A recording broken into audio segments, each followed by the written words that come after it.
तो चलिए अब देखते हैं हम कि स्टेप मार्किंग, यानी कि आप जितने भी क्वेश्चन अटेम्प्ट किए हैं सारे क्वेश्चन में इसमें सोल्व करूंगा, पूरे जितने 120 मार्क्स का शायद क्वेश्चन पेपर बनता है पूरा। तो आप देखना कि कौन से क्वेश्चन में आपसे मिस्टेक हुआ था, उस पर आपको कितना मार्क्स मिलेगा, या कहाँ पे आपको स्टेप मार्किंग में अगर क्वेश्चन गलत भी बन गया हो तो कहाँ पे आपको मार्क्स मिलेगा, कहाँ पे आपको वर्किंग नोट का मिल सकता है, अगर बैलेंस शीट मैच नहीं हुआ है तो भी कैसे आपको 1-2 मार्क्स कटेगा और नंबर मिल जाएगा, वो सब आप देखेंगे। मतलब ये आपके एरर्स पे डिपेंड करता है कि आपने कैसा एरर किया है, सब चीज़ डिस्कस करूंगा। सबसे पहले स्टार्ट करते हैं ट्रू फॉल्स से। तो देखिए सबसे पहला क्वेश्चन जो था वो फॉल्स था, ठीक है। तो जब पहला क्वेश्चन फॉल्स और ये 2 मार्क्स का, अब आप बोलोगे कि मैंने फॉल्स लिखा है और रीजन गलत लिख दिया, मतलब रीजन मेरा सेटिस्फाइड नहीं है, या हो सकता है आपने रीजन नहीं लिखा या आपने रीजन गलत लिखा, मतलब जो सही रीजन होना चाहिए था नहीं लिखा, तो आपको मैक्सिमम जो मार्क्स मिलेगा इस पर, मैक्सिमम मैं कह रहा हूँ, हालांकि ये मिलना तो नहीं चाहिए क्योंकि जब तक आप रीजन नहीं दोगे, रीजन इसका जो है वो मेजर फैक्टर होता है ट्रू फॉल्स का, तो आपको एक भी मार्क्स नहीं मिलेगा। लेकिन रेयरली अगर वो मार्क्स दे भी दे ट्रू फॉल्स लिखने का तो 0.5, अब ये जो 0.5 है वो सारे ट्रू फॉल्स क्वेश्चंस के लिए है, समझ रहे हो। या फिर मान लो आपने रीजन सही लिखा लेकिन इधर ही आपने गलत लिख दिया, ट्रू होना चाहिए था, मान लीजिए इसका आंसर फॉल्स है, आपने इसका ट्रू लिख दिया लेकिन रीजन सही लिखा है, तो क्या आपको मार्क्स मिलेगा? उस केस में आपको 0 मार्क्स मिलेगा, यहाँ पे कोई चांस नहीं है। अगर आपने ट्रू फॉल्स ही अगर गलत लिख दिया तो वहाँ पे 0 मार्क्स, लेकिन अगर आपने ट्रू फॉल्स सही लिखा है, रीजन गलत लिखा है, तो देयर आर लिटिल चांसेस कि आपको जो है 0.5 मार्क्स मिलेगा। मुझे लगता है कि आप ये सारे समझ गए होंगे। दूसरा भी फॉल्स था, सोल्यूशन भी मैं कोशिश करूँगा साथ साथ बताने की। तीसरे का हाँ, मतलब लगभग सारे ही फॉल्स थे और ट्रू फॉल्स वाले, तो मतलब आप समझ रहे हो ट्रू फॉल्स जहाँ पे लिखना है, ट्रू अगर आपको लिखना है और आपने ट्रू लिख दिया लेकिन रीजन गलत दिया, नहीं लिखा या सपोर्टिव नहीं लिखा, तो कितना मिलेगा? तो 0.5, और ये भी बहुत मतलब रेयरली देखा गया है कि 0.5 भी मिला है, क्योंकि जब तक आप पूरा नहीं लिखोगे तो 0.5 भी नहीं मिलेगा। मेजर मार्क्स जो है वो रीजन का होता है, एक्सप्लेनेशन का होता है। तो मुझे लगता है ट्रू फॉल्स आप जितना सही किए हो सकता है आपका 3 सही होगा, ठीक है, हो सकता है आपका 4 सही हो सकता है आपका 5 सही हो, तो जितना सही हो। रीजन देखिए, अगर रीजन थोड़ा सा भी अगर मैच किया तो आपको फुल मार्क्स मिलते हैं, ऐसे नहीं कि यहाँ पे आप कुछ और बात ऐड किए तो उसके मार्क्स कट जाएंगे, नहीं। अब मान लो यहाँ पे रिसीट एंड पेमेंट अकाउंट लिखना था कि क्या वो एक्रूअल कॉन्सेप्ट ऑफ अकाउंटिंग को फॉलो करता है, तो आप यहाँ पे ये भी लिख सकते थे कि नहीं, ये एक्रूअल कॉन्सेप्ट को फॉलो नहीं करता। तो अगर आप इतना भी लिख देंगे तो चांसेस है कि 2 मार्क्स ही मिले, क्योंकि मेन जो है वो आपको कारण बताना होता है। तो कारण एक छोटा सा भी आप लिख सकते हैं कि नहीं, ये कैश बेसिस को फॉलो करता है, रिसीट एंड पेमेंट, इतना भी लिख दिए तो भी आपको मिल जाएगा 2 मार्क्स। या फिर अगर आप इतना भी लिखें कि ये जो है एक्रूअल वो होता है इनकम एक्सपेंडिचर के केस में, तो अगर आप दोनों में से कोई भी बात लिखेंगे तो आपको 2 मार्क्स ही मिलेगा। मतलब रीजन जो है वो सटीक होनी चाहिए। तो मतलब आप समझ गए, रीजन के आपके यहाँ पे मार्क्स मिलेंगे जो रीजन से लिखना होता है, और अगर आपने ट्रू फॉल्स सही लिखा है, रीजन गलत लिखा है, तो 0.5 का बहुत कम चांसेस है। और यहाँ पे देखिए डिफ्रेंशिएशन करना था बुक कीपिंग और अकाउंटिंग में, क्लास 11th वाला, तो यहाँ पे डिफरेंस देखिए, अपने लैंग्वेज में भी लिखे होंगे तो 4 आउट ऑफ 4 नहीं तो 3 मैक्स, मिनिमम 3 आपको दे ही देगा। अगर सटीक आपका डिफरेंस है अकाउंटिंग में और बुक कीपिंग में, दोनों में, तो क्या होगा, आपको कम से कम 3 दे देगा। आप कुछ लोग बोलते हैं कि क्या यहाँ पे 4 पॉइंट लिखना था, नहीं, अगर आप 2-2 पॉइंट भी अगर डिफरेंस अच्छे से लिखे होगे ना, 2-2 पॉइंट, तो भी आपका 4 मार्क्स कहीं नहीं जाने वाला। लेकिन अच्छे से लिखना था, ऐसा नहीं कि एक वर्ड में लिख दिया और हो गया, नहीं, उसको एक सेंटेंस में लिखना था, फिर नीचे दूसरा लाइन सेंटेंस में। वैसे ही अकाउंटिंग का भी एक डिफरेंस फिर दूसरा डिफरेंस, ये सेंटेंस में अगर इतना भी लिखोगे ना तो आपको 4 में 4 कहीं नहीं जाने वाला, भले ही आप अपने लैंग्वेज में लिखे हो, क्योंकि यहाँ पे थ्योरी में यहाँ पे लॉ नहीं है भाई कि यहाँ पे आपको एक स्पेशल लैंग्वेज चाहिए। अब बात करते हैं जर्नल एंट्री जो पास करना था रेक्टिफिकेशन ऑफ एरर्स में। यहाँ पे एक चीज़ मैं पहले ही आपको क्लियर कर दूँ कि थोड़ा सा भी अगर आपका जर्नल एंट्री गलत है तो आपको जो है वो उसका 0 मिलने वाला है। मान लो यहाँ पे जो 500 रिटर्न किया गया है जो मिस्टर ए के द्वारा, मिस्टर ए जो क्रेडिट होने वाले हैं, आपने इसमें गलती कर दी। अगर आपने इसमें गलती कर दी तो आपका बिल्कुल भी यहाँ पे मार्क्स नहीं मिलेगा। मतलब साफ है कि रेक्टिफिकेशन ऑफ एरर्स में ये जो 4 क्वेश्चन हैं, अगर चारों सही नहीं हुए तो यहाँ पे 0.5 0.2 मिलने के कोई चांसेस नहीं है, बिल्कुल 0 मिलेगा मान लीजिए। लेकिन हाँ, एक चीज़ ध्यान रखने वाली थी कि चारों 1-1 मार्क्स के थे, यानी कि मान लीजिए आपका जो भी इसमें से सही हुआ, अब कुछ लोग बोलेंगे ना कि भैया मैंने राइट रॉन्ग करके नहीं लिखा, कुछ लोग बोलेंगे कि नहीं मैंने राइट और रॉन्ग सही किया था, रेक्टिफाई किया वो गलत किया, तो रेक्टिफाई ही गलत कर दिया ना तो सारा गलत हो गया, फिर आपका वो राइट और रॉन्ग नहीं देगा। मान लीजिए इस क्वेश्चन में आपने सब कुछ सही किया, अमाउंट गलत हो गया या मान लो अकाउंट गलत हो गया, जो भी आपको करते टाइम खुद रेक्टिफिकेशन है भाई, इसमें थोड़ा सा भी एरर करोगे ना तो 0 मार्क्स मिलेगा। हालांकि ये 4 पार्ट्स में है, 4 मार्क्स का है, तो जो भी चारों में से जो भी आपका करेक्ट होगा उसके आपके 1 मार्क्स मिल जाएगा। मतलब जितने एंट्री करेक्ट उतने आपको मार्क्स मिलेंगे। समझ गया, 4 था तो चारों में से जो भी आपका सही है उसका आपको मार्क्स मिलेगा, जो गलत है उसका नहीं मिलेगा। अब ये देखिए 10 मार्क का, ये बहुत बहुत ज़्यादा इंपॉर्टेंट है। यहाँ पे लोग क्या करते हैं, कुछ लोग कैशबुक बना दिए होंगे, तो क्या वो गलत है? बिल्कुल भी गलत नहीं है। क्यों? क्योंकि यहाँ पे स्पेसिफाई तो नहीं किया है ना कि कैशबुक नहीं बनाना। हम कैसे भी रेक्टिफाई कर सकते हैं, हमें तो यहाँ पे क्या करना है, रिकनसाइल ही करना है ना। तो रिकनसाइल तो हम कैसे भी कर सकते हैं, और टोटल 8 आइटम दिया हुआ था, यानी कि लगभग सभी जो है वो 1 मार्क्स के हैं, मतलब मिनिमम 1 मार्क के तो हैं जितने भी यहाँ पे हैं सारे। अब मान लीजिए पहला आपको प्लस करना था, ठीक, पहला आपको प्लस करना था और आपने इसको गलती से माइनस कर दिया है, तो क्या इसके मार्क्स कटेंगे? बिल्कुल कटेंगे। और दूसरा जो है उसको आपको करना था माइनस, ठीक, तो माइनस करना था और आपने माइनस किया तो इसका आपको 1 मार्क्स मिल जाएगा। मतलब साहब यहाँ पे जो 8 पॉइंट है और एक तो ये वाला हो गया 9, फिर भी 1 ही मार्क्स लेकर चलते हैं सारे के। तो जो एंट्री यहाँ पे सही होगा, मतलब जिसको प्लस करना चाहिए, अगर आपने उसको प्लस किया है तो उसके मार्क्स आपको 1 मार्क्स मिल जाएगा, जितने हैं। मान लीजिए आपका ये गलत हो गया, ठीक है, ये गलत हो गया तो इसका 1 मार्क्स आपको नहीं मिलेगा, लेकिन अगर ये सही हुआ तो इसका 1 मार्क्स मिल जाएगा।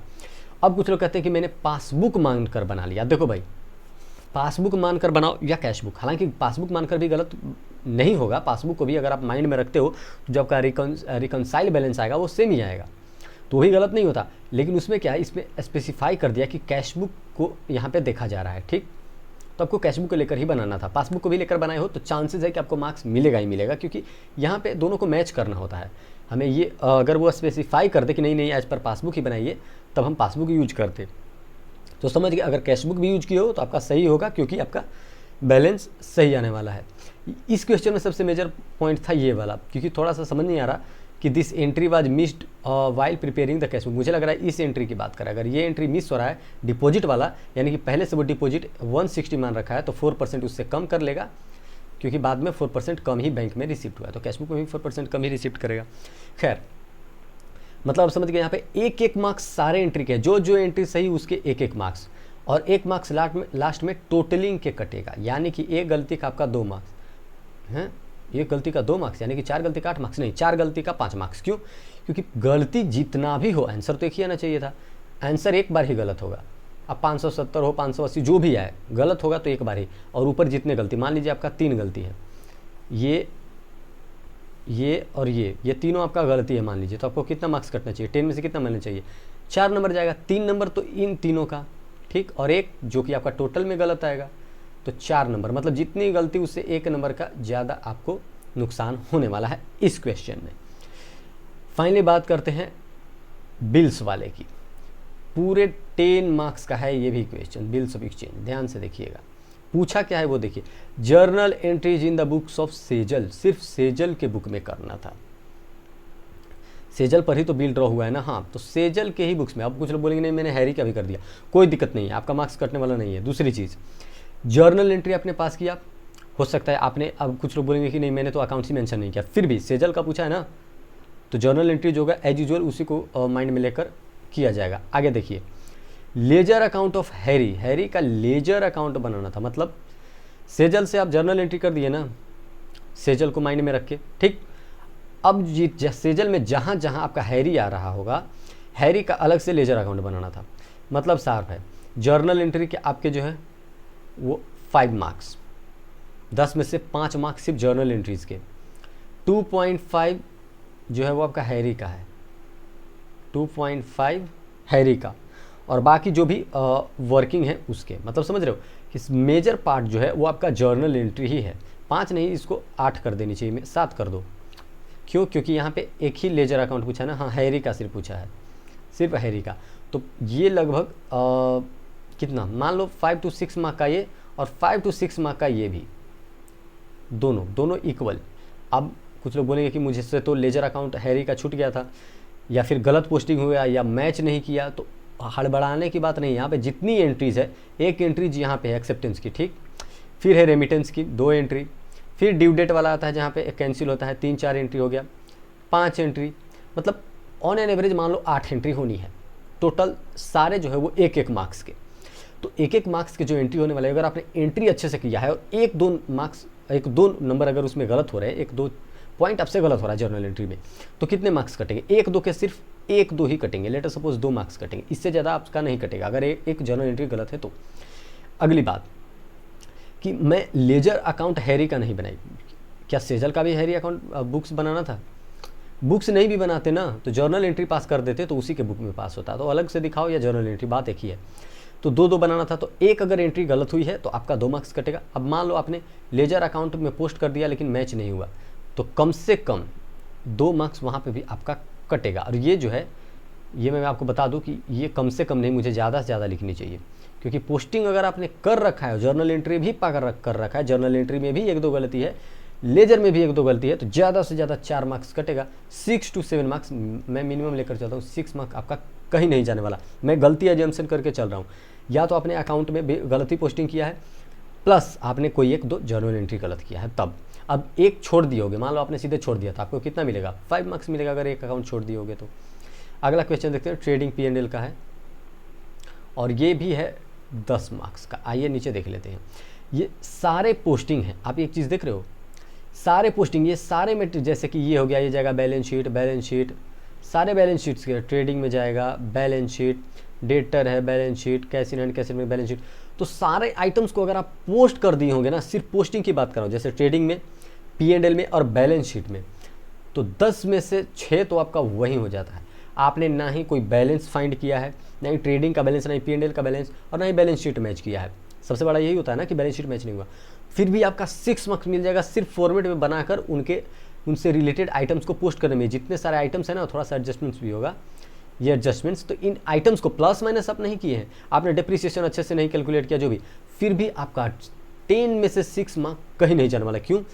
क्योंकि जितने आइटम्स हैं ना वो सारे पोस्ट हो जाने वाले हैं। 1-2 आइटम में मानकर चलता हूँ कि आपकी गलती हो सकती है, चलो मान लो 2 आइटम्स में आपने गलती कर दी, तो कितना मार्क्स कटेगा? मैक्सिमम 3 मार्क्स, चाहे वो एडजस्टमेंट्स में गलती हो या पोस्टिंग में गलती हो, आपका मैक्सिमम 3 मार्क्स कटेगा 2 गलती के लिए। क्यों?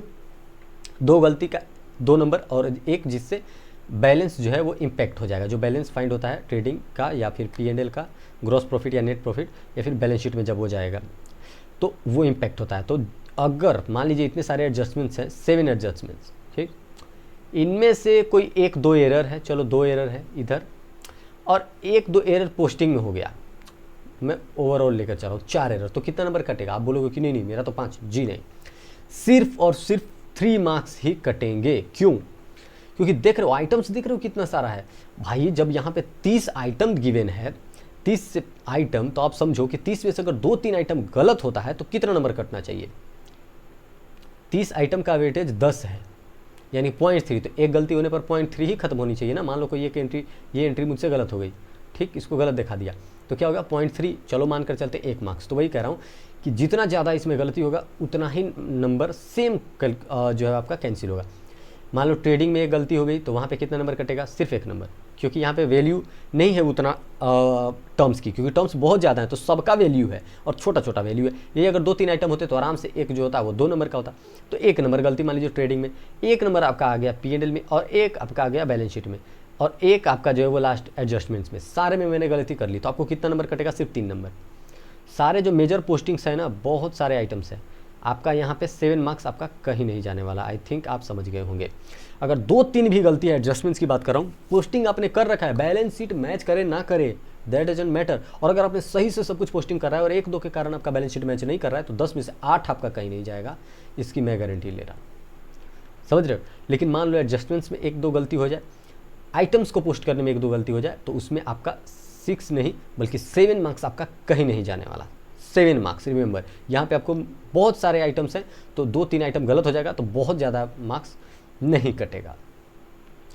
अगला देखते हैं, ये आ गया आपका पार्टनरशिप से, ठीक।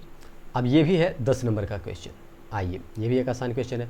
सबसे पहले पूछा क्या है वो देख लो आप, रीवैल्यूएशन अकाउंट। अब देखो कुछ लोग बोलेंगे कि भाई मैंने रीवैल्यूएशन में ना पोस्ट किया है, ठीक है, हो सकता है रिवैल्यूएशन मेरा गलत हो, ये मैंने दिखा रखा है कि कैसे कैसे बढ़ रहा है, कैसे क्रेडिट साइड जाएगा, कौन डेबिट साइड जाएगा, लेकिन हो सकता है मेरा रिवैल्यूएशन गलत हो। मैं मान कर चला हूँ, देखो 10 नंबर का क्वेश्चन है और टोटल रिवैल्यूएशन, कैपिटल और बैलेंस शीट बनाकर चला, यानी कि 3-3 नंबर के सारे हैं, 3-3 नंबर के सारे हैं, समझ रहे हो। हालांकि आपको मान लेना चाहिए कि 4 नंबर का कैपिटल अकाउंट है, लेकिन 3-3 नंबर का लेकर चलो सारे। तो अगर रिवैल्यूएशन में एक गलती होती है, रिवैल्यूएशन की बात कर रहा हूँ, तो उससे आपका 2 मार्क्स कटेगा। एक गलती का 2 मार्क्स, क्यों? क्योंकि ये आपका एक तो कि आइटम्स उतने ज़्यादा है नहीं, हाँ है, लेकिन ये इम्पैक्ट किसको कर देगा? P&L को भी करेगा, बैलेंस शीट को भी। तो एक गलती पे 2 मार्क्स, अब दो गलती पे भी 2 मार्क्स हैं। बिल्कुल, यहाँ पे आइटम्स देख रहे हो, 6-7 आइटम्स नीचे हैं और लगभग ऊपर में 10-11 आइटम्स है, तो 20 आइटम्स है टोटल और 10 मार्क का क्वेश्चन है। तो एक क्वेश्चन का कितना वेटेज? एक टर्म का 0.5। तो अगर 2-3 गलती भी होता है तो 2-3 मार्क्स से ज़्यादा आपका नहीं कटने वाला। जैसे प्रीवियस क्वेश्चन में था वैसा ही है। मान लीजिए आपका रिवैल्यूएशन में एक गलती हो गई तो 2 नंबर गया, ठीक। पार्टनर्स कैपिटल जब आप बना रहे थे वहाँ पे 1-2 गलती हो गई तो कितना गया? 1 नंबर ही जाएगा। क्यों? कैपिटल में ऐसा क्यों? क्योंकि भाई देखो, अब एक ही आइटम गलत हुआ ना, सारे तो गलत हुए नहीं हैं। बैलेंस शीट उसी के कारण मैच नहीं हुआ तो 1 नंबर। मतलब देख रहे हो, 4 नंबर मैक्सिमम मैं लेकर चल रहा हूँ, यहाँ पे आपको 6 दे ही देगा। किस केस में? अगर आपका रिवैल्यूएशन में थोड़ा सा गलती हो गया, आपका कैपिटल अकाउंट में हो गया और उसी के कारण बैलेंस शीट में भी हो गया, तो 6 नंबर आपका कहीं नहीं जाने वाला। अगर आपने सभी चीज़ें सही से पोस्ट कर रखा है और बैलेंस शीट सिर्फ मैच नहीं हुआ है तो 8 मार्क्स आपका कहीं नहीं जाने वाला। आई होप आप सब कुछ समझ रहे होंगे। और वर्किंग नोट जो आप इसमें बनाते उसका भी मार्क्स होता है, तो आप लोग ध्यान रखना, सब कुछ को जोड़कर मैं बताया। अगला भी पार्टनरशिप से ही है, ये देख लो, इतने सारे आइटम्स इसमें भी गिवन है। और नीचे देख लो, एक सेकेंड, देखो कितने सारे, 7 आइटम्स। और ये क्वेश्चन कितने मार्क्स का है? 10 मार्क्स का ये क्वेश्चन भी है। तो आप समझो कि सेम जैसे प्रीवियस कॉन्सेप्ट चल रहा था, सेम कॉन्सेप्ट में ये भी चलेगा। ये भी क्यों चलेगा उसकी आप बात समझिए। मेन जो इसका एडजस्टमेंट्स है, अगर एडजस्टमेंट्स में आपसे गलती होती है, मान लो 7 है और अगर आपने 5 सही कर रखा है, ठीक है, 5 एडजस्टमेंट्स आपने सही कर रखा है। जैसे क्वेश्चन में पूछा था, क्या पूछा है कि आपको जो है वो रिवैल्यूएशन बनाना है, ट्रीटमेंट ऑफ गुडविल वो तो वर्किंग नोट हो जाएगा, partner capital balance previous question के जैसा ही। तो रिवैल्यूएशन में मान लो एक गलती हो गई, एडजस्टमेंट्स में मान लो कि आपसे एक गलती हो गई और 5 सही है। सुनो ध्यान से, 3 अकाउंट बनाना, रिवैल्यूएशन, पार्टनर्स कैपिटल, वो तो गुडविल का वर्किंग नोट भी दिखाना है। तो अगर आपने गुडविल का वर्किंग नोट भी सही से दिखाया है तो 1 मार्क्स इसी के मिल जाएंगे। 1 मार्क्स करो, 2 मार्क्स गुडविल के सिर्फ। हाँ, क्यों? क्योंकि क्वेश्चन में स्पेशली पूछ रखा है कि गुडविल का आपको कैलकुलेशन और एंट्री दिखाना है, entries for treatment of goodwill. तो गुडविल जो है वो 2 मार्क्स का है आपका, ठीक। अब बोलोगे कि गुडविल में भी थोड़ा सा गलती हो गया तो कितना यहाँ पे मिलेगा? आपको 1 मार्क्स मिलेगा। हालांकि जर्नल एंट्री में अगर गलती हुई तो फिर यहाँ पे आपको मिलेगा 0। मैं गुडविल की बात कर रहा हूँ, पहला पोर्शन की।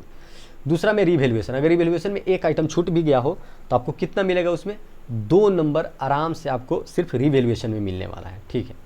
हर क्वेश्चन में मैं जितना अकाउंट पूछा है सब में मैं एरर मान के चल रहा हूँ, ध्यान दीजिएगा। अगर आपका एरर नहीं हुआ तो वहाँ पे आपको फुल मिलने वाला है। हर क्वेश्चन में मैं एरर मान लेकर चल रहा हूँ। जैसे यहाँ पे मैं माना कि 5 ही सही है, ठीक, 5 ही सही है आपका। एडजस्टमेंट जो आप गिवन है नीचे उसमें से 5 सही है, एक रिवैल्यूएशन में गलती हो गया और पार्टनर कैपिटल में गलती हो गया, तो आपका जो और बैलेंस शीट भी मैच नहीं किया तो कितने मार्क्स मिल जाएंगे? तो ये 10 मार्क का है, तो आपका इसमें 6 मार्क्स कहीं नहीं जाने वाले, 6 मार्क्स सिक्योर्ड है। क्यों? क्योंकि आपने हर चीज़ आइटम्स तो पोस्ट कर रखा होगा ना भाई।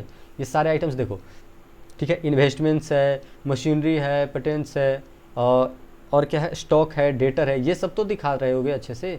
और ये सब दिखाने के बाद जब आप पार्टनर्स कैपिटल बनाए होगे तो उसमें भी दिखाए होगे कुछ आइटम्स, रिवैल्यूएशन में भी दिखाए होगे आइटम्स, ये सब जो प्रोविजंस, ये सब अवेलेबिलिटी क्रिएट हो रहा है, तो सब कुछ ऑन एन एवरेज आप दिखा चुके होंगे। अब मान लीजिए आपने रिवैल्यूएशन सही बनाया तो 3 नंबर वहाँ, मान लीजिए थोड़ा सा एरर पार्टनर कैपिटल में हो गया तो 2 नंबर यहाँ, 3 2 5, मान लीजिए थोड़ा सा बैलेंस शीट में गलती हो गई, मैच नहीं हुआ तो 2 नंबर यहाँ, मतलब 7 से 8 नंबर 2-3 गलती होने पर भी आपका कहीं नहीं जाता। अब बोलोगे कि तुम कह दोगे तो मान लेंगे, मानना ही पड़ेगा भाई।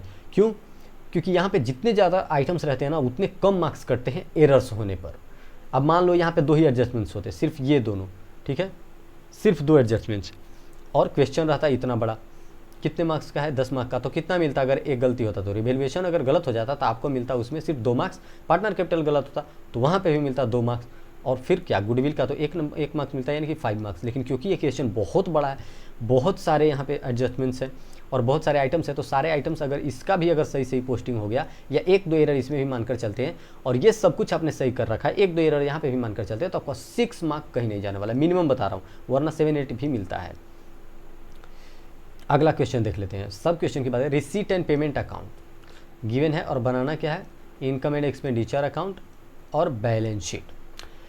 अब देखिए इसमें एडजस्टमेंट देख लीजिए, इसमें थोड़ा सा लिमिटेड एडजस्टमेंट्स है, जैसे 6 एडजस्टमेंट्स है इसमें, और यह है कितने का, 10 मार्क्स का शायद, हाँ 10 मार्क का। तो इसमें आपको कैसे मिलेगा, तो सुनिए, सबसे पहले आपको बनाना क्या है, इनकम एक्सपेंडिचर। तो इनकम एक्सपेंडिचर में मैं मान कर चलता हूँ अगर 1-2 गलती है, 1-2, ठीक, 1-2 इसमें गलती है इनकम एक्सपेंडिचर में, और आपका जो है बैलेंस शीट में मान लेते हैं कि 1-2 वहाँ पे भी गलती हो गई, 1-2, तो आपका कितना मार्क्स कटेगा, मतलब टोटल 4 आपने गलतियाँ किया है तो आपका 3 मार्क्स कटेगा, सिर्फ 3 मार्क्स कटेगा, और 7 मार्क्स आपको जो है वो अलॉट कर दिए जाएंगे। आप बोलोगे कि हैं इतना कॉन्फिडेंस से कैसे कह सकते हो, सुनो आप, एडजस्टमेंट्स जो नीचे गिवन है 6-7, 1-2 इसमें एरर होगा, 1-2 ही होगा, मैं मान कर चलता हूँ, चलो 2 मान लिए, 2, तो 2 का कितना मार्क्स कटेगा, 1, क्यों, क्योंकि एडजस्टमेंट्स तो सभी 0.5 के 20 से 25 आइटम्स है, ठीक, 2 गलती वहाँ पे। अब इन 2 गलती की वजह से क्या हो गया, इनकम एक्सपेंडिचर में भी 1-2 गलती हो गई, और बैलेंस शीट भी मैच नहीं हुआ, तो 2 इधर भी, तो इधर भी 1, और एक बैलेंस शीट इम्पैक्ट हुआ उसका 1, तो 3 नंबर कटेगा, और 7 आपका कहीं नहीं जाने वाला। इवन ऐसा भी हो सकता है कि आपने इनकम एक्सपेंडिचर में सारे आइटम सही से ही पोस्ट किए हो, और सिर्फ नेट प्रॉफिट इम्पैक्ट हुआ, तो वहाँ पे तो 0.5 मार्क्स ही आपका कटना चाहिए इनकम एक्सपेंडिचर में, और 1-2 मार्क्स कटना चाहिए किसका, बैलेंस शीट का, और आपको जो है 8 नंबर दे देनी चाहिए। लेकिन बट स्टिल मैं लोएस्ट पे चलता हूँ, तो उसके बेसिस पे कह रहा हूँ कि अगर 1-2 एडजस्टमेंट्स में गलती हो, एडजस्टमेंट जो यहाँ पे गिवन है, कोई एडजस्टमेंट्स भी गलत हो सकता है, कोई भी हो सकता है, आपसे गलती हो गया, जैसे क्वेश्चन नंबर 6 वाला है वो गलती हो गया, तो आपको कितना मिलेगा, यहाँ पे डिडक्ट होगा, अगर एक गलती है तो 0.5, क्योंकि बहुत सारे आइटम्स हैं। अब 0.5 यहाँ पे हुआ, और मान लो आप जब बना रहे थे इनकम एक्सपेंडिचर, वहाँ पे भी थोड़ी सी गलती हुई, तो 0.5 वहाँ पे, और बैलेंस शीट मैच नहीं हुआ तो 0.5 वहाँ पे, टोटल हो रहा है 1.5। लेकिन लेट अस सपोज दोगुना कर देते हैं कि 3 नंबर की आपकी गलती वहाँ पे ऐसे ही काटती है, फिर भी आपका 7 मार्क्स कहीं नहीं जाने वाला। और ये 7 मार्क्स कब आया, जब आपने इनकम एक्सपेंडिचर में भी गलती की, बैलेंस शीट भी आपका मैच नहीं हुआ, और एडजस्टमेंट्स में भी गलती है, समझ रहे हो, 3 गलती पर 3 मार्क्स। अब बैलेंस शीट के लिए मैं आपको पहले क्लियर कर दूँ, कोई ज़रूरी नहीं है वो मैच करे या ना करे, उसके आइटम्स के पोस्टिंग का मार्क्स मिलता है। आगे आओ, अगला क्वेश्चन। अब ये देखो क्वेश्चन है 5 मार्क्स का स्टॉक वाला, 5 मार्क्स का स्टॉक वाला क्वेश्चन है, और यहाँ पे क्या हुआ है, वैल्यू ऑफ स्टॉक 4,80,000 था, और out of the goods Saint on consignment goods cost worth 24,000 जो है वो अनसोल्ड है। देखिए 4 बातें हैं, 4 बातें। अगर मान लो आपने स्टॉक स्टार्टिंग में ये 4,80,000 लिख दिया, और ये अगर आपका गलत है तो इसका 1 नंबर आपका कट जाएगा। अब इससे रिलेटेड ये परचेज वाला नहीं है, अगर परचेज वाला सही है तो यहाँ पे 1 नंबर मिल जाएगा, ठीक। अब मान लो ये सेल्स वाला है, सेल्स वेयर 1,36,000, ठीक, इंक्लूडिंग वर्थ, ये अलग है, तो इसका भी जो है वो आपको अलग से मार्क्स मिलेगा। यानी कि अगर ये गलत भी है ना, पहला आपने गलत भी की, तो बाकी के सारे के 1-1 मार्क्स आपको मिलते ही जाएंगे, 1-1 मार्क्स, ठीक, 1-1 मार्क। इवन ये जो कॉस्ट प्लस वाला है, अगर आप उसको कॉस्ट पर भी दिखा दिए होंगे, ऊपर वाले जो सेल्स हुए हैं ये सब, तो आपका जो है वो कम से कम 1 मार्क्स मिल जाएगा उस पर। मतलब समझ रहे हो, 4 पॉइंट है तो सारे को मान कर चलो 1-1 नंबर का, 1 गलत हुआ तो 1 नंबर गया, मान लो ये भी गलत तो 1 नंबर गया, तो 2 नंबर कोई नहीं रोकने वाला यहाँ। अगर ये क्वेश्चन गलत भी बनता है लेकिन कोई 2 इनमें से सही है तो 2 नंबर, और अगर सारे सही है तो 4 नंबर। मान लो सारे सही, थोड़ा सा एंट्री अगर गलत है तो 3 नंबर, समझ गए, क्योंकि 4 ही पॉइंट है, तो यहाँ पे सारे जो है वो 1-1 मार्क्स के। अगला देखिए डेप्रिसिएशन।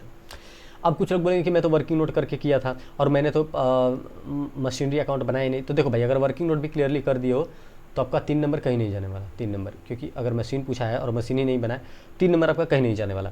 लेकिन अगर आपने मशीनरी अकाउंट बनाया है, अब वर्किंग नोट बाहर दिखाया है या मशीनरी अकाउंट में भी दिखाया है, दोनों में आपको फुल मार्क्स मिलेंगे, यानी कि 5। हो सकता है 3 मशीन है यहाँ पे, 2 लाख, 1.5 लाख और 1 लाख, कि कभी कभी थोड़ा सा आगे चेंज करने में दिक्कत हो गया, यहाँ पे चेंज वैल्यू बोल रहा था उसमें एक दिक्कत, या फिर 8 साल वाला जो पूछा था आपको बनाना था उसमें गलती हो गया, तो क्या करें। तो इसके लिए आपको क्या करना है, स्ट्रेट लाइन मेथड बाद में यूज हुआ था ना, हाँ 8 ईयर्स के लिए कैलकुलेट करना था। मान लो यहाँ पे गलती हो गई तो कितना नंबर देगा, तो फिर तो 3 नंबर देगा आपको, क्योंकि एक गलती से आंसर भी गलत हो जा रहा है, तो 3 नंबर कटना चाहिए, 3 नंबर मिलना चाहिए, 2 नंबर कटना चाहिए।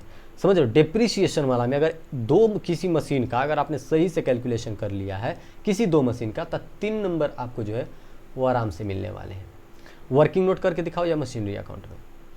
अगली बात कर लेते हैं, following information relates to mister Prem who maintains books under single entry system की, और ये है टोटल 5 मार्क्स का। ओह, सब कुछ गिवन है, discount allowed 1% of credit, payment received है, सब कुछ टोटल चीज़ यहाँ पे गिवन है। तो अब आप सोचो कि क्या यहाँ पे स्टेप मार्किंग है। ये देखो, अब ये पॉइंट के लिए आपको 1 मार्क्स मिल सकता है, इसको अगर आपने सही से दिखाया 1 मार्क्स, दूसरा मार्क्स यहाँ मान लो, तीसरा मार्क्स यहाँ मान लो, मतलब मैक्सिमम मान के चलो ना, अगर एरर है तो आपको 3 मार्क्स ही मिलने वाले हैं। 3 मार्क्स हैं, इनकम्प्लीट रिकॉर्ड से सिर्फ 3 मार्क्स। हाँ, क्यों? क्योंकि 2 मैं गलती मान के चल रहा हूँ कि अगर इसमें 2 गलती होगा तो आपको 3 नंबर मिलने वाला। 2 गलती कैसा, मान लो यहाँ पे डिस्काउंट अलाउड वाला है, थोड़ा सा गलती कर दिए आप, और ये 2,90,000 वाला गलती कर दिए, तो ये जो आप गलती करोगे तो 3 नंबर आपको फिर भी मिल जाएंगे। क्यों? ऊपर वाला सही है, सब कुछ ऊपर वाला सब कुछ सही है ना, नीचे ही ये गलती हुआ ना। तो जी अगर ये 5 कितना है, 5 मार्क्स का, कितने एंट्रीज है, डेटर है दोनों का, ओपनिंग है, हाँ ओपनिंग क्लोजिंग दोनों का दे रखा है, सेल दे रखा है, वो आपने अच्छे से कर लिया, 7,50,000 वाला अच्छे से कर लिया, 18,000 वाले को अच्छे से दिखा लिया, 2,29,000 और 1% में गलती है तो 3 नंबर से कम नहीं आपको मिलने वाला। मान लो यही सही है और ऊपर कोई एक गलती है तो भी आपको जो है वो 2 मार्क्स मिलने वाले हैं। मतलब इसमें भी वैसा ही है, जितनी कम गलती उतना ज़्यादा मार्क्स। अगला देखिए यहाँ पे कंपनी वाला 10 मार्क का है भाई, टोटल 10 मार्क्स का। ध्यान देना, इसमें पूछ क्या था, entire loss on issue to be booked on first year, you are required to pass journal entries for all the 3 years. तो सिर्फ जर्नल एंट्री करना था, हर ईयर का जर्नल एंट्री। होता कितनी बार आप देख सकते हो, इंटरेस्ट पेबल है 31 मार्च को एवरी ईयर, 31 मार्च को एवरी ईयर, 3 साल तक करना था, तो 2 एंट्री हो रही थी, फिर एक अमाउंट वाला होता था। तो इसमें हर एक एंट्री के यहाँ पे 2 मार्क्स हैं, हर एक एंट्री के, रिलेटेड एंट्री होती है तो हर एक एंट्री के 2 मार्क्स। अब मान लो यहाँ पे 8 एंट्री थी, ठीक, 8 एंट्री, क्योंकि डबल चलेगी ना, रेडीमेबल का भी करना है ना, रेडीमेबल है प्रीमियम पे। तो अगर टोटल 8 एंट्री में से अगर आपका 6 एंट्री सही हुआ तो आपको जो है वो यहाँ पे 7 नंबर दे दिए जाएंगे। 6 एंट्री सही होगा तो 8 में से। अब मान लो आपने सारे गलती किए और 1-2 सही है, तब तो फिर भाई 3 नंबर मिलेगा आपको। समझ रहे हो आप बात को, जितनी ज़्यादा गलती उतनी कम नंबर। अब इस क्वेश्चन में थोड़ा सा ज़्यादा मिलने के चांसेस है, क्यों? क्योंकि यहाँ पे जो है वो रिलेटेड आपका जो है वो एंट्री होता है, तो थोड़ा सा अगर एक में गलती भी है तो उसमें 0.5 या ज़्यादा से ज़्यादा 1 मार्क्स आपका कटता है। 1 मार्क्स से ज़्यादा नहीं कटेगा आपका एक क्वेश्चन के लिए, ठीक, एक एंट्री की मैं बात कर रहा हूँ, 1 मार्क्स से ज़्यादा नहीं कटेगा। तो जितना 8 एंट्री में से जितना आपका सही है, लेट अस सपोज 8 ही एंट्री करना था कंबाइंड एंट्री, तो 8 में से जितना आपका सही उतना आपका मार्क्स, और अगर 1-2 गलत तो 1-2 नंबर यहाँ से आपका जाने वाला है। अब यहाँ पे देखिए कुछ लोग बोल रहे थे कि बैंक अकाउंट में बनाया ही नहीं, तो बैंक अकाउंट जो है वो आपका 4 मार्क्स का है और 11 मार्क्स का बाकी पोर्शन। बोलोगे हैं तुम्हें कैसे पता, बताता हूँ। सबसे पहले आप सारी एंट्री जर्नल एंट्रीज की करोगे, पहले लेकर चलते हैं कि जो जर्नल एंट्रीज पूरा करना है उसमें आपकी एरर्स हो गई, कोई एक अकाउंट गलत हो गया, मान लो फॉर फ्यूचर तक करना था, कोई 1-2 एंट्री गलत हो गई तो कितने मार्क्स कटेंगे? 1-2 अगर गलत हो गई, मान लो 1-2, तो कितने मार्क्स कटेंगे? 3, मैक्सिमम 3, क्योंकि ये रिलेटेड नहीं है ना भाई। 1-2 अगर गलत हुआ तो मैक्सिमम 3 नंबर कटेगा। आपको 10 से 11, चलो 10+ ही लेते हैं, छोड़ो मैक्सिमम लेकर चलते हैं कि आपका कट जाएगा, तो आपको 10+ यहाँ पे मार्क्स मिल जाने वाला है। 1-2 अगर जर्नल एंट्री गलत हुई तो 10+, और अगर बैंक अकाउंट ही नहीं बनाया तो फिर आपको मिलेगा 6+। मतलब साफ है कि अगर आपने बैंक अकाउंट भी नहीं बनाया, जर्नल एंट्री भी गलत बनाया, मतलब 2-3 जर्नल एंट्री बिल्कुल ही गलत कर दिए, तो क्या होगा आपका 6 मार्क्स मिलेगा आउट ऑफ 15। बोलोगे हैं यहाँ पे तो बिल्कुल डाउन कर दिया। जी हाँ, यहाँ पे मेजर पोर्शन जो है वो जर्नल एंट्री ही है, और जर्नल एंट्री में अगर आप गलती कर रहे हैं तो फिर आपका मेजर मार्क्स कटने वाले हैं। लेकिन हालांकि मैं लेकर चल रहा हूँ कि 1-2 जर्नल एंट्री गलती तो 3 नंबर वहाँ कटा, 1-2 मान लीजिए बैंक में आपने पोस्ट किया या मैच नहीं किया बैंक अकाउंट, तो 1-2 वहाँ, यानी कि आपका 10+ अभी भी मिलने वाला है। और आपने बैंक अकाउंट बिल्कुल बनाया ही नहीं लेकिन जर्नल एंट्रीज सारा किया है, तो 10 से 12 मार्क्स वहाँ पे मिल जाने वाले हैं, सिर्फ जर्नल एंट्रीज के, पूरी जर्नल एंट्रीज के 10 से 11 मार्क्स आराम से मिल जाने वाले हैं। और अगर बैंक अकाउंट भी बनाया, जर्नल एंट्री भी बनाया, दोनों में थोड़ा थोड़ा एरर है, तो आपका 8-9 मार्क्स कहीं नहीं जाने वाला। अब आप बोलोगे 6 मार्क्स क्यों लिखा, 6 मार्क्स में उस केस में लिखा था जिसमें आपने बैंक अकाउंट बनाया ही नहीं था। तो जो लोग नहीं बनाए होंगे वो पहले ही मान लेना कि आपका 4 नंबर जा चुका है, और बाकी जो 11 है उनमें से अगर 1-2 गलती है तो आपको 10-9 मिलने वाला है। अब थ्योरी था पीरियोडिक इन्वेंट्री सिस्टम और परपेचुअल इन्वेंट्री सिस्टम में आप पैराग्राफ में लिखें या जैसे डिफरेंस करके लिखते हैं वैसे लिखें, दोनों में वही चीज़ है। अगर 3 पॉइंट लिख दिए होंगे दोनों के 3-3 तो आपको 5 आउट ऑफ 5 मिल जाने वाला है, चाहे आपका ही लैंग्वेज क्यों ना हो। समझ में आई बात। इस क्वेश्चन में जर्नल एंट्री मेजर है, अगर 1-2 गलत है तो 1-2 नंबर 3 नंबर मान लो वहाँ से कट जाएगा, 1-2 गलती के 3 नंबर कटेगा। फिर आगे गए बैंक अकाउंट हमने नहीं बनाया तो कोई बात नहीं है, 4 नंबर वहाँ गया और 3 नंबर इधर, तो 7 नंबर, तो मिलेगा कितना 8 नंबर। मान लो आपने जर्नल एंट्री सारे सही किए, एक गलती है और आपने बैंक अकाउंट भी बनाया, 1-2 वहाँ पे भी गलती है, तो कितना मिलेगा 10+। बस अब मुझे लगता है कि मैं आपको टोटल समझा चुका हूँ कि कहाँ कहाँ आपको मार्क्स मिलने वाले थे और कहाँ कहाँ नहीं। लॉ के पेपर का भी मैं बता दूंगा आपको कि लॉ में आपको कैसे जानना है कि आपका मार्क्स कितना मिलेगा। ठीक है, ओके, धन्यवाद।